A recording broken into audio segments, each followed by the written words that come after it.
Chalazium. Anyone who have any skin conditions have chance to get this or this. So be sure to stick till the end of the video, it's very important. Hi guys, my name is Holy and my mission here is to help you with your skin conditions. And today we talk about chalazium.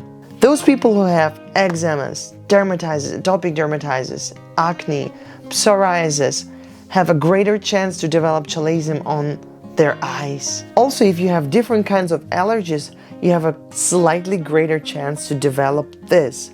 So I'll tell you some tips, some important moments what you should do to don't have such problems. And actually that's not the only thing that you can develop while you're healing yourself from skin conditions or allergies. And the reason why allergies can trigger chalazium because allergies make your skin irritated, swollen. And in such conditions, infection more likely to develop and create chalazium. The most important trigger of chalazium is infection, is when your eyelids stop working properly and the oil that eye naturally produce to moisturize our eyes is stuck. So it just can't go out and your eye gets bigger and you develop the bump like this. And it's get bigger and bigger. Why people who have skin conditions also more likely can develop chalazium? Because more likely such skin can get more irritation, more swelling, it can be dry, and it is better place for different bacteria to develop, grow, and infect your eyelids, which cause, after all, chalazium. Plus, more often, skin is not moistured very well. I mean, skin on your eyelids. Also, one of the reasons why this thing can be developed. So, what should you do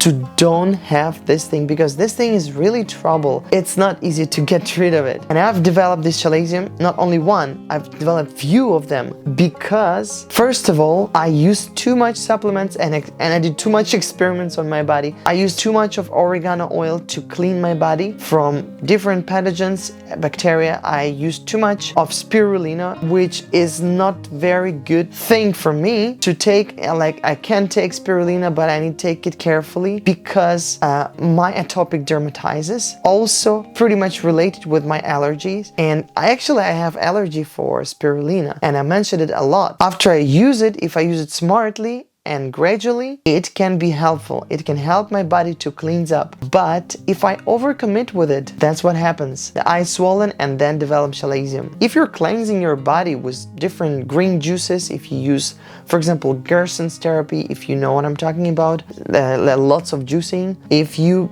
do anything that related with cleansing your body, that's when you moving out toxins from your body. You shouldn't overcommit with it because over years we were eating a lot of junk food, we develop our skin conditions, some issues with our health. We shouldn't expect in one moment taking lots of supplements and cleaning all those toxins out of our body. This is not how it works. It should be slow and gradual process. You need to apply your diet, you need to do sports, you need to be cautious about taking any drugs or putting any chemistry, different creams that doctors usually prescribe to put on the face. If you have any skin conditions, you should be cautious about what you're doing. You need to take slow, gradual steps. And if you're on a diet, you go for it. You don't have just excuses that, like, for example, you have birthday or a holiday, I want to take a rest. Today I eat a double cheeseburger. No, you just don't do that. You need to be very consistent with that. Otherwise, in like few minutes, you can destroy results that you've been achieving for a couple of weeks, maybe